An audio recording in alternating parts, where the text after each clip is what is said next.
네, 반갑습니다. 오늘은 12월 27일입니다. 금요일입니다. 시편 115편 우리 함께 같이 말씀 묵상하도록 하겠습니다. 서로 생각하는 사이라는 제목으로 말씀 나누도록 하겠습니다. 자, 여호와여 영광을 우리에게 돌리지 마옵소서. 오직 주는 인자하시고 진실하심으로 주의 이름에만 영광을 돌리소서.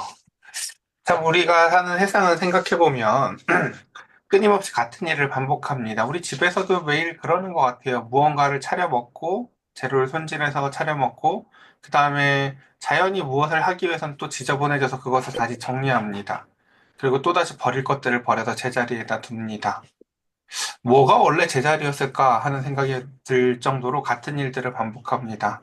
배가 고프니까 음식을 만들고 그걸 다시 입에 넣고 그러고 말미암아 또다시 화장실에 가기도 하고 하면서 끊임없이 같은 일들을 반복하죠. 예. 그래서 모든 것들이 제자리에 있는 상태를 우리는 이제 집이 깨끗하다라고 표현을 하기도 하지만 끊임없이 또다시 그 가운데서 집이 어지러지기도 하는 것처럼 이 세상 가운데에는 다양한 영광들이 존재합니다.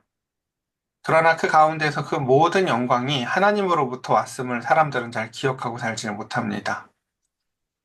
자녀들에게 요번에 예를 들어서 성탄절 선물을 사줬을 때, 또한 어떤 선물을 사줬을 때, 지난번에 언니도 내 거 갖고 놀았잖아. 너도 내 거 갖고 놀았잖아. 라고 하면서 서로 자기 것들이라고 주장을 하면서 싸우기는 쉬워도 그 가운데서 야, 이거 처음에 누가 사줬어? 이거 어디로부터 왔어? 이거 뭐 하라고 우리에게 주셨겠어? 라고 생각하는 자녀가 있기 어려운 것처럼 말입니다. 시인은 그래서 이렇게 처음에 이제 고백을 합니다. 우리 그 영광을 제자리에다 좀 갖다 놓자. 이 영광 원래 처음 누구 거였니? 라고 얘기를 하는 겁니다. 그래서 생각해 보니까 이 모든 영광을 제자리에다 갖다 놓읍시다. 그러니까 우리한테 돌리지 마세요. 그러니까 이 히브리 시의 그 115편의 첫 초두가 같은 말을 두 번 반복하면서 원래 시작하는 게 뭐냐면은 이렇게 시작합니다. 우리를 위함이 아닙니다. 우리를 위함이 아닙니다. 무엇이요? 그 영광이. 예. 그리고 그 가운데 그름으로 말미암아 그 영광이 누구에게 있어야 된다? 하나님에게. 왜? 주님은 그 참으로 인자하시고 진실하시기 때문이다라는 것입니다. 이 모든 것들을 사실 그 제자리에다 갖다 놔야 되는데 그 제자리, 그 영광의 모든 제자리는 바로 하나님이 우리에게 부여해 주시기도 했지만 그럼에도 불구하고 그 영광의 제자리는 사실은 인애와 진실함을 갖고 계신 바로 주의 이름만이 그 영광의 본래의 자리다라는 것입니다. 그래서 2절에 보면은 이렇게 이제 그 시인이 갖고 있는 속마음이 이렇게 드러납니다. 어찌하여 본 나라가 그들의 하나님이 이제 어디 있느냐 말하게 하리이까. 이 2절을 통해서 혹시 상황을 이제 파악하실 수 있겠나요? 그러니까 전쟁에서 이스라엘이 진 거예요. 이방 나라들한테. 그러니까 이방 나라들이 뭐라고 조롱을 해요? 야, 하나님이 어딨냐? 하고 이제 조롱을 하는 거죠. 그러니까 지금 이 시인은 그 가운데서 이렇게 얘기를 하는 거예요. 하나님, 그 영광이 모두 하나님에게 가야 되는데 어떻게 저 이방 나라가 이 전쟁을 이기게 만드셔서 그 가운데서 이런 조롱을 받게 합니까? 하나님, 빨리 그 영광의 자리도 하나님 앞에 놓을 수 있도록 이 전쟁에서 승리하게 해주십시오. 라고 지금 탄원하는 거죠. 그러면서 3절, 이제 그 조롱에 대해서 이런 대답을 하는 거죠. 야, 이제 그 세상 사람들이 이제 조롱하는 거죠. 야, 하나님이 어딨냐? 내 주먹을 믿어라. 야, 오빠 주먹을 믿어라. 형 주먹을 믿어라. 이러면서 세상이 하나님이 어딨냐고 조롱을 할 때 그 시인은 이렇게 얘기하는 것입니다. 오직 우리 하나님은 하늘에 계셔서 하나님이 원하는 모든 것을 다 행하시는 것이다. 분이시다. 라는 것입니다. 자, 이제 과연 이 싸움이 될까요? 한번 4절부터 이제 또 함께 같이 묵상해 봅시다. 그러면서 이제 이 시인은 이제 그렇게 공격을 하는 겁니다. 넌 이제 저들이 원수들이 뭐라고 공격을 해요? 야, 그거는 마음이 약한 사람들이나 믿는 거지. 그 하나님이 어디 있냐? 라고 하자 이제 이 이스라엘 백성들은 그들이 믿는 우상을 향하여 이렇게 비난을 합니다. 뭐라고 합니까? 야, 그들의 우상은 은과 금이요 사람의 손으로 만든 것이라. 야, 너네는 사람의 손으로 만든 거 믿잖아. 야, 너네가 만든 거 그거 뭐 대단한 형상이 있는 것 같아도 5절. 입이 있어도 말도 못하는 거고, 눈이 있어도 그거 보는 것도 아니잖아. 귀가 있어도 듣지 못하고, 코가 있어도 냄새도 맡지 못하는 것이잖아. 7절. 손이 있어도 만지지도 못하고 발이 있어도 걷는 것도 아니잖아. 목구멍이 있어도 작은 소리도 내는 걸 내가 들어본 적이 없어. 우상들을 만드는 자들과 그것을 의지하는 자들은 다 그와 같으리로다. 여러분 이 8절 말씀 보이세요? 우리 이거 어디서 배우지 않았었어요? 기억나세요? 우리 에스겔에서 이 말씀 많이 배웠잖아요. 그쵸? 하나님은 우상 섬기는 자들을 뭘로 본다? 그 사람도 우상으로 본다고 우리 이 얘기 많이 했잖아요. 그쵸? 시편 115편이 딱 그 고백을 하죠. 뭐라고요? 너희가 믿는 그 우상들도 사실은 모양만 있지 능력이 없잖아. 그 인형에서 막 우르릉 쾅쾅 하면서 무슨 뭐 이렇게 뭐가 나오는 기는커녕 목소리 하나도 낼 줄 모르는 그 거짓된 인형처럼 너희들이 그 우상을 섬김으로 말미암아 너희들도 그런 존재라는 것이죠. 너희들도 눈, 코, 입이 다 달려있고 내가 그 기능을 하게 만들어 놨는데 마치 그런 거죠. 사람이 만든 그 거짓 우상들은 원래 가짜지만 너희는 내가 진짜로 만들었는데 너희가 가짜를 섬기면서 너희도 가짜처럼 돼버린 거죠. 글쎄요, 이거 마치 독수리 새끼가 닭무리에 들어가서 자기도 닭 흉내를 내면서 살면 이상할 거 아니에요, 그쵸? 그러니까 아마도 하나님이 보시기에는 사람이 우상을 섬기는 모습이 그렇게 보일 거예요. 너 왜 거기서 그러고 있냐? 너는 내가 다 기능을 하게 만들어 놨는데. 너는 기도하면 내가 너에게 응답하도록, 너가 그 가운데서 내 말씀을 마음에 심을고 있고 깨달을 수 있도록, 지혜도 내가 심지어 그 하나다 내는데, 너는 왜 세상에 있는 닭대가리들처럼 그렇게 자기 욕구에만 끌려서 사니? 생각을 좀 해봐. 저거 보면 만들어서 파는 거잖아. 라고 얘기를 하는 거죠. 그래서 지금 다시 정리를 해보면 이렇죠. 너희 하나님이 어디 있느냐? 라는 조롱에 대한 대답으로 뭐라고 얘기해요? 너희의 신은 손으로 만들어진 제품이잖아. 잘 생각해봐. 우리 막 핸드백 하나 갖고도 막 우상처럼 할 수 있죠. 어머, 이 귀한 내 새끼. 그쵸? 뭔가요? 난 그냥 저 아프리카 어디에 있던 그 악어든 뭐든 뭐 가죽을 그 동물 죽여서 가죽 벗겨서 그 다음에 뭐 이렇게 저 중국에 있는 어떤 분이 다시 만들어가지고 이탈리아제 이름만 붙은 게 그 핸드백이에요. 그쵸? 근데 그걸 뭐라고 배기요? 걔가 능력 있는 것도 아니고 걔가 눈, 코, 입이 달려 있는 것도 아니고 냄새를 맡을 줄도 아는 것도 아닌데도 어우 내 새끼래요. 막 그쵸? 그래서 그렇게 좋아해요. 그리고 또 그 금속품들도 마찬가지고 그 무슨 기능이 있는 게 아니잖아요. 걔들이고 그쵸? 그런 우상들을 그렇게 그래서 지금 뭐라고 얘기해요? 그 생명이 없고 무가치한 것들이잖아. 너희가 믿는 우상도 라고 얘기를 하는 것입니다. 자, 그다음 봅시다. 그러므로 말미암아 이번에는 그 세상을 향해서 외쳤던 그 이스라엘이 이제 또다시 이제 이스라엘에게 이런 요구들을 합니다. 뭐라고 합니까? 이스라엘아 여호와를 의지하라. 그는 너의 도움이시요 너희의 방패시다. 라고 얘기합니다. 지금 돌아보니까 이래요. 이제 같은 말을 세 번 반복할 텐데 이제 부르는 대상만 바뀌어요. 뭐라고요? 이스라엘아, 그 다음에 아론의 집이여, 그 다음에 여호와를 경외하는 자들아 이렇게 바꿔가면서 똑같은 표현을 해요. 그러니까 뭐를 하라고요? 여호와를 의지해라. 우상은 모양만 그럴듯하지 사실은 가짜고 내 마음이 기쁠지언정 잘 생각해보면 그건 해준 게 없었단다. 반면에 뭐라고 생각해요? 하나님은 진짜 놀랐거든요. 하나님은 모든 걸 해주셨는데요. 해준 게 없는 것 같아요. 이거 마치 자식 새끼들이 부모님 생각하는 거랑 비슷하죠. 엄마가 해준 게 뭐 있어? 하면 일단 널 낳았다, 이 자식아. 그쵸? 예. 네가 배 아플 때, 네가 어렸을 때 뭐 똥기저귀를 네가 갈았니, 뭐랬니 막 설명을 해봐야 이상하죠. 분명히 엄마 말이 맞긴 할 텐데 해준 게 없는 것 같은 놀라운 은혜가 있는 것처럼 이렇게 얘기를 하는 거죠. 하나님이 너를 이제 여기서 도움과 방패가 이제 능동적이고 수동적인 모든 것들을 다 표현을 해요.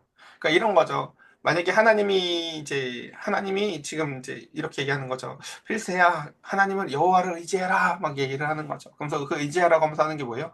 너의 인생에 있어서 가장 적극적인 도움, 적극적으로 너와 함께 있었던 인생에 있었던 수많은 기회들 그런 걸 도움이라고 하거든요. 그 도움들 잘 생각해 보면 다 내가 너한테 줬던 거야. 라는 거예요. 그리고 반대로 또 내가 어떤 속임에 빠지거나 위기에 빠지거나 악에 빠질 만한 때가 있었을 때 나한테 지혜라는 방패를 줘서 그곳에 빠지지 않게 했던 것도 다 하나님의 손길이었다라는 거예요. 우리 그런 말 많이 했잖아요. 그래서요. 주일날에 하나님이 원수를 사랑해라 뭐 이런 설교를 듣고 나가면 뒤에 상황이 어떤 상황이 펼쳐진다? 원수가 시비 걸 상황을 독사처럼 준비를 하고 있다고요. 그렇죠? 그럼 하나님이 우리에게 지금 무엇을 하고 계신 거예요? 말씀이라는 그 수단으로 적극적인 도움을 주고 계신 거고, 그리고 말씀을 기억나게 하심으로 적극적으로 그 삶 가운데서 그 방패를 행사할 수 있도록 하나님은 우리에게 도움을 주시는 것이라고요. 그런 것처럼 이 지금 도움과 방패라는 것은 하나님의 손길에 두 가지 측면을 설명합니다. 하나님은 공격적이면서도 방어적이게 우리를 구원하신다라는 것이에요. 적극적으로 때로는 도움이라는 형태로 어떨 때는 굉장히 수동적인 것 같이 우리에게 방어적으로 우리의 구원을 행하신다라는 것입니다. 다시 같은 말을 반복합니다. 근데 뭐라고요? 희한하게 부모님이 해준 게 뭐가 있지 싶을 정도처럼 우리는 저 하나님이 어디 있느냐 하는 말이 꽤 설득력 있어 보입니다. 하나님이 해준 게 별로 없는 것 같습니다.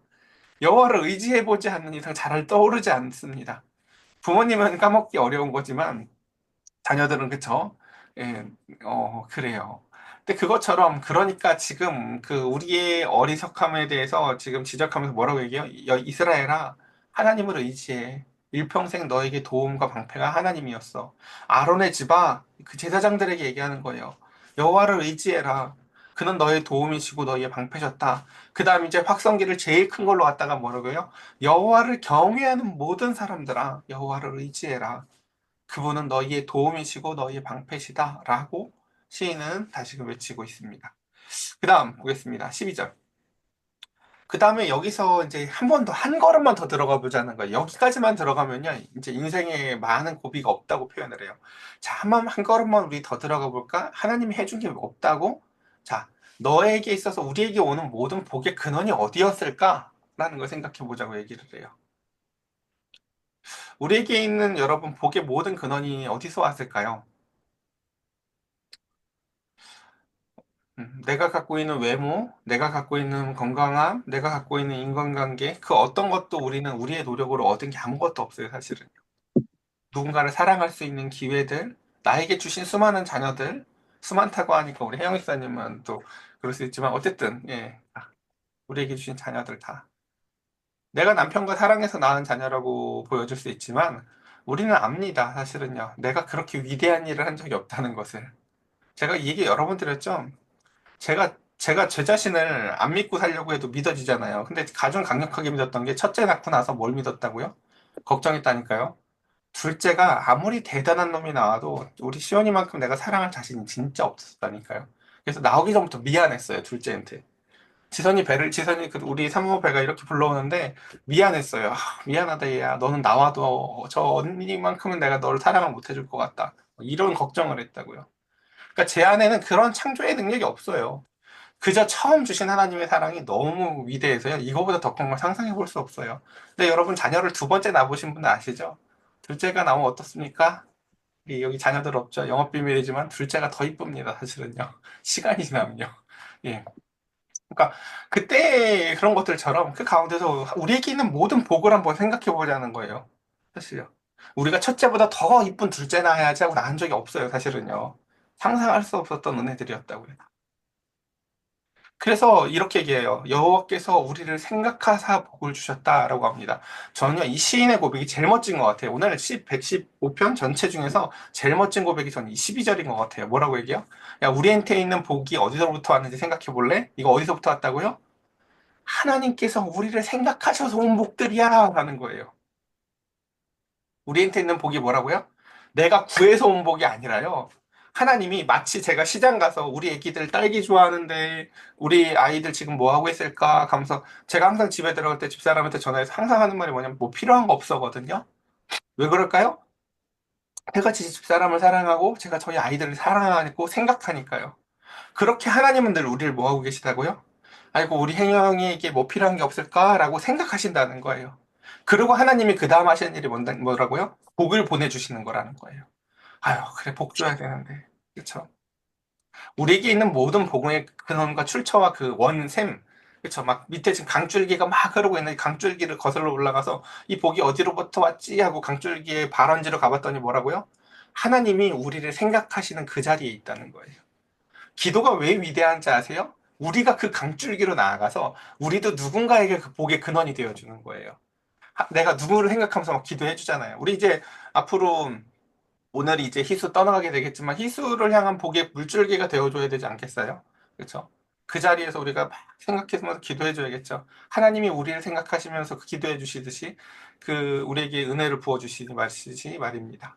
이스라엘의 집에도 복을 주시고 아랫의 집에도 복을 주셨다. 자, 이게 다 뭐라고요? 하나님이 우리를 생각하셔서 벌어지는 일이라는 거예요. 그리고 그 하나님의 은혜와 복은 복의 원천이었던 그 하나님의 우리를 생각하심은 13절에 이런 원칙을 갖는데요. 높은 사람이나 낮은 사람을 따로 가리면서 생각하지 않으신대요.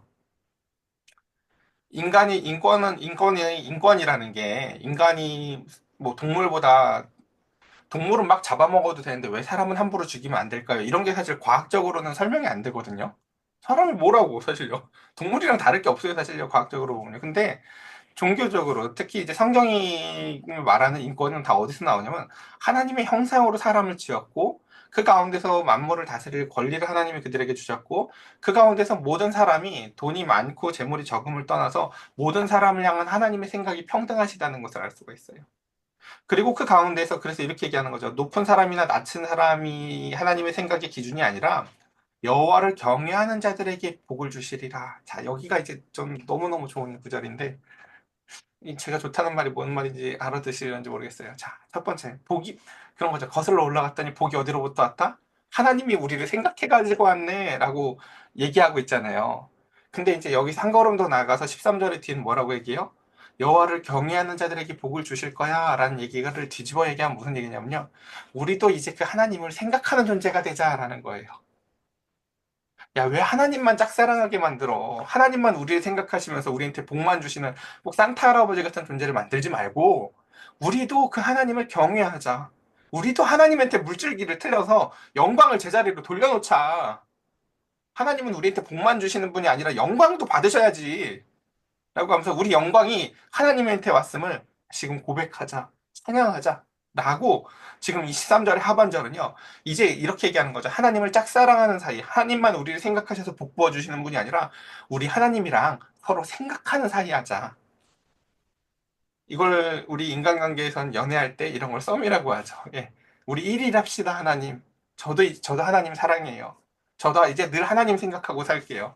제가 복의 근원이 되어 드릴게요, 하나님. 저도 늘 하나님을 생각하면서 경외하며 살길 원합니다. 라고 하나님의 마음의 기쁨이 되기를 소원한다고 지금 13절은 이렇게 고백하고 있습니다. 그 다음 14절. 그래서 하나님이 주시는 복의 또 두 가지 큰 차원을 얘기하는데 이건 가늠할 수도 없는 선물이에요. 마치 엄마가 해준 게 뭐가 있어 했을 때 내가 널 낳아줬잖아 하면 어때요? 아무 감흥이 없죠. 그거 날 낳아주셨어요. 아, 이런 놈 없잖아요. 그렇죠? 그것처럼 14절, 15절에 지금 이 하나님의 복을 깨달은 이제 이 사람이 그 복의 근원을 두 가지로 얘기하는데 첫 번째가 시간이고 두 번째가 공간이에요. 한번 봅시다. 14절.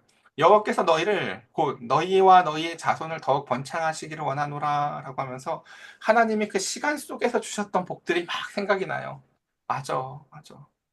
어제도 저희 큰딸이랑 저희 아이들 데리고 이제 롤러스케이트장을 갔는데, 이제 지금은 이제 애기들이 이렇게 놀고 있는데, 거기에 이제 고등학교 여자아이들이 진짜 이렇게 말만한 애들이 막 벽에 쿵쿵 부딪히면서 자기들끼리 노는데, 이제 거기 그 모습을 보면서 나중에 클 시온이를 좀 생각해 봤었어요. 좀 천천히 컸으면 좋기도 하겠고, 뭐 자기 친구들끼리 와서 저렇게 노는 모습이 좋아 보이기도 하면서도 순간 인생의 허망함과 서운함도 확 드는 거예요. 지금 저 모습이 한 번 보고, 그러니까 시온이가 재밌다고 지금은 이제 타고 있지만 저 모습이 한 번 보면 지나가 버리고 크면 없어져 버리는 모습이고 다시는 만날 수 없는 모습이구나라는 인생이 얼마나 귀중한가.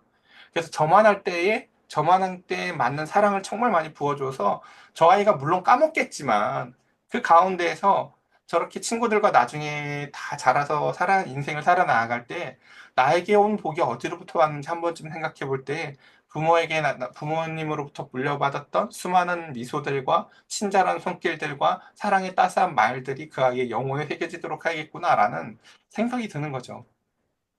그런 것처럼 15절에 너희는 천지를 지으신 여호와께 복을 받은 자도라 라고 하면서 그 가운데서 두 번째는 그 모든 것들을 아예 이 모든 공간 자체가 하나님이 지은 거란다. 너희가 지금 그 안에 들어와서 살고 있지 않니? 라는 것이죠. 애들이 막 집에서 그렇잖아요. 엄마 아빠가 해준 게 뭐 있어? 하면 여러분, 일단 그 놈들이 지금 입을 벌리고 있는 그 집이 바로 엄마 아빠가 산 집입니다. 예, 집 밖으로만 나가봐도 알죠. 예, 갈 곳이 없는 게 어떤 건지, 추위가 어떤 건지, 더위가 어떤 건지 말입니다. 그 다음 이제 마지막 거의 나왔습니다. 16절. 하늘은 여호와의 하늘이라도 땅은 사람에게 주셨도다. 죽은 자들은 여호와를 찬양하지 못하나니 적막한 대로 내려가는 자들은 아무도 찬양하지 못하리로다. 지금 이제 이와 같은 이제 그 보기의 근원을 생각해 보면서 인생의 허망함도 돌아보는 것입니다. 그러면서 우리가 어떻게 살아야 될까라고 했을 때 잘 생각해 보니까 모든 것을 제자리로 돌려놓는 게 제일 합당해 보이는 거죠. 그렇죠? 그 짧은 인생 가운데서 작은 영광이라도 하나 더 먹겠다고 박박 소리 지르면서 싸우는 게 허망해 보이는 거예요. 그래서 그러지 말자. 제자리에 갖다 놓고 복의 근원이 하나님이 우리 생각해서 온 거라면 우리도 하나님 생각하면서 살지 뭐. 라고 하면서 이제 막 이런 생각을 하는데 그러니까 제일 그러면서 생각나는 게 제일 소중한 게 뭐라고 생각하냐면 찬양하자는 거예요. 서로 사랑하자는 거예요. 그러면서 지금 이제 이미 죽어버린 사람들이 생각나요. 17절에 뭐라고요? 죽은 자들은 하나님을 찬양하지 못하자니. 그리고 우리도 지금 죽어가고 있잖아요. 그러니까 우리가 죽을 때 제일 후회할 것 중에 하나가 그 지금 이 시편이 제시하는 건 뭐냐면요. 하나님을 마음껏 찬양해 보지 않은 게 내가 평생 뭐 했나라고 생각할 거라는 거죠. 저 죽은 사람들은 하나님을 서로 생각하면서 찬양해 보지 않은 게 제일 후회될 걸 하면서 왜요? 그들은 적막한 대로 내려갈 거기 때문이에요. 근데 여기서도 참 이제 이게 뭐 닭이 먼저냐 달걀이 먼저냐처럼 논리의 순환 구조가 펼쳐지는데 뭐냐면 여러분 하나님이 우리를 생각하시잖아요. 근데 그 가운데서 결국 그 복은 어디로부터 복에 작용을 하냐면 내가 그 하나님을 생각할 때부터 복이 복으로서 작용이 되어져요. 짝사랑이 사랑이 아닌 것처럼 말이죠. 여러분 짝사랑하는 사람한테 너도 행복하지? 막 별로 그러지 않죠. 그것처럼 그 가운데서 이제 이 설명을 좀 더 얘기하면 이래요. 여러분의 우리가 이제 이 세상을 살아가면서 자기 방식대로 살고자 하는 자아가 있잖아요. 이기적인 뇌피시가 있잖아요. 근데 그 가운데에서 그렇게 하나님의 도움을 구하지 않는 인생들의 특징이 여러분 있어요. 그게 뭐냐면요. 그 영혼이요. 침묵에 잠겨 있어요. 마치 죽은 사람처럼. 죽으면 우리가 육체가 죽어서 이제 더 이상 침묵에 잠기잖아요. 죽은 사람이 죽으면요. 첫 번째로 이불을 위로 덮어요. 왜? 코로 숨 쉬지 않거든요. 그리고 조금 있으면 온기가 사라져요. 그리고 더 이상 인격적으로 대하지 않아요. 왜요? 말을 듣지 못해요. 그러니까 그런 것들처럼 그리고 나서는 이제 불 속에서 화장을 해도 그걸 누가 이상하다고 여기지 않아요. 이미 그 가운데서 그가 더 이상 아니라고 여기기 때문이죠. 근데 놀랍게도 그렇게 하나님을 의뢰하고 하나님을 경외하지 않는 인생의 특징은요, 그 영혼이 그렇게 침묵에 이미 잠겨져 있는 상태라는 것이에요. 그러니까 이게 얼마나 저주스러운 상태인지 아시겠지요? 그러니까 참 우리가 누군가가 회심을 통해서 그 영혼이 잠에서 깨어나는 것은요, 죽은 사람이 살아났다, 나사로가 살아났다, 이거보다 더 위대한 사실 일인 것 같아요. 우리가 그러니까 그걸 신앙 고백을 거꾸로 이렇게 표현해요. 사람 안 변해요, 라고요. 예. 여러분 사람 안 변해요라는 그 공식 앞에 성경은 이렇게 얘기했죠. 죽은 나사로도 살아났고 우리 주님께서도 죽음을 다 이기시고 살아나셨고 우리를 그 죽음 가운데서 건지시기 위해 이 땅에 오셨습니다. 그래서 18절 우리는 이제부터 영원까지 여호와를 송축하리로다. 할렐루야. 그 어떠한 위대한 일을 하기 전에 세상에 많은 철학자들이 이런 얘기를 해요. 너 위대한 일을 하고 싶니? 네 방부터 치워. 뭐 이런 말 잘하거든요. 예, 시인은 시편 115편의 시인은 이런 얘기합니다. 너 위대한 일을 하고 싶니? 그 복이 어디로부터 왔는지를 먼저 생각해보고 그로부터 온 모든 영광을 제자리로 우리도 한 번쯤은 돌려놔 보자. 내 옆에 있는 동생과 내 옆에 있는 친구와 누구께 더 좋은 건지 누가 더 큰 건지를 가지고 싸울 게 아니라 그게 다 어디로부터 왔는지를 생각해보며 우리 그 영광을 제자리에 돌려놔 보자. 라고 고백하는 20편 115편의 지를 생각해보며 우리 이 시간 함께 같이 우리 인생에 한번 그 복의 근원지를 생각해보며 근원지 대신 하나님을 생각하며 우리 이 시간 함께 같이 기도합시다.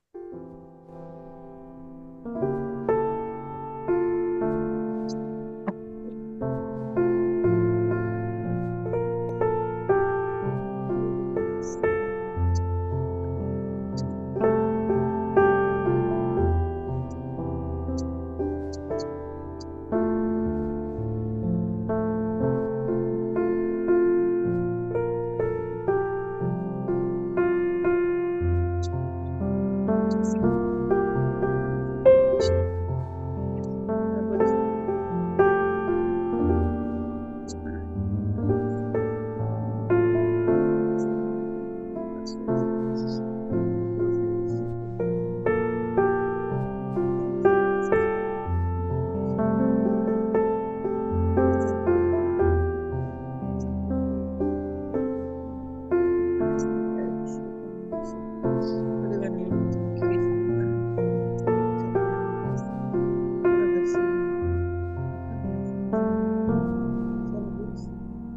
걸어가는 모든 교회 성도들, 우리 전도하는 돌아가신 하나님의 아버지 우리 날로 올라갈수록 아버지 이 시간을 최대한 쓸수 있도록 하나님 아버지 영광이랑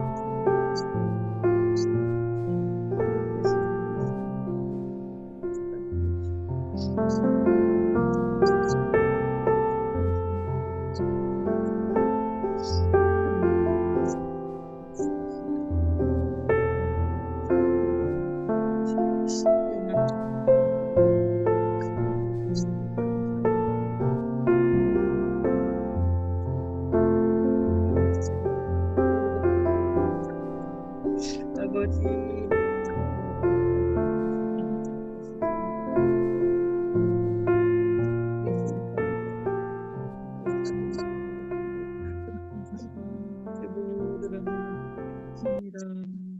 제가 기도드리겠습니다.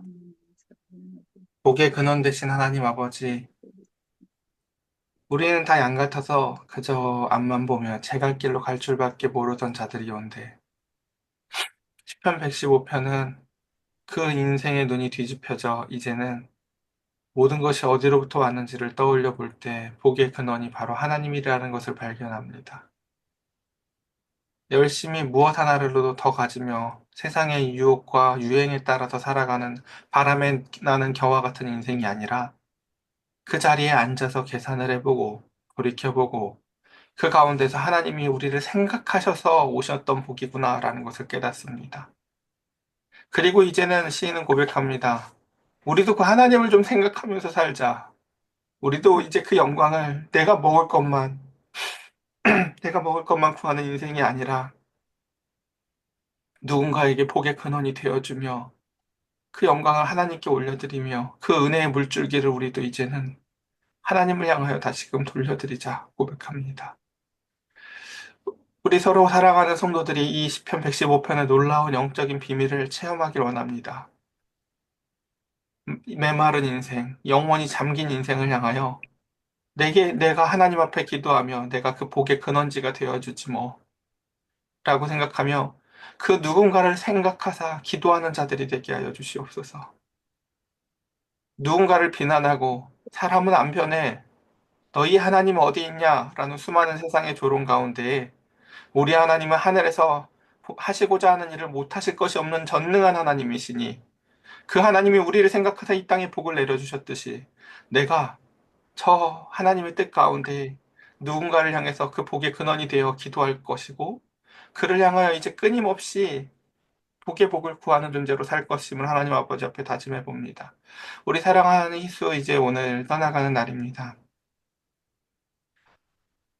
본 집을 떠나서 그 가운데에서 먼 곳에서 이제 하나님 아버지 그 모든 인생들을 약 2년의 시간을 계획하고 떠납니다. 참으로 하나님이 그 기도하는 자들을 통하여 역사하심을 우리 희수가 가는 곳마다 느끼고 깨닫게 하시고 기도하는 즐거움을 깨닫게 하여 주시사 말씀을 그 손에서 놓지 아니하게 하시며 또한 하나님이 보내주시는 귀한 하나님의 자녀들을 통하여 하나님이 사랑하고 아끼는 자녀들을 통해서 우리의 희수를 눈동자처럼 보호하시고 안전하고 마음의 즐거움이 끊임없이 그 가운데서 샘솟을 수 있는 귀한 은혜의 시간들 될 수 있도록 복의 복을 더하여 주시옵소서. 우리 사랑하는 성도들에게도 여호와를 경외하는 모든 자들에게 주었던 외침과 같이 주님이 나의 도움이십니다. 주님이 나의 방패이십니다. 라는 고백이 끊어지지 않는 하루가 되길 원하오며 우리의 구주 되신 예수 그리스도의 이름으로 기도드렸사옵나이다. 아멘.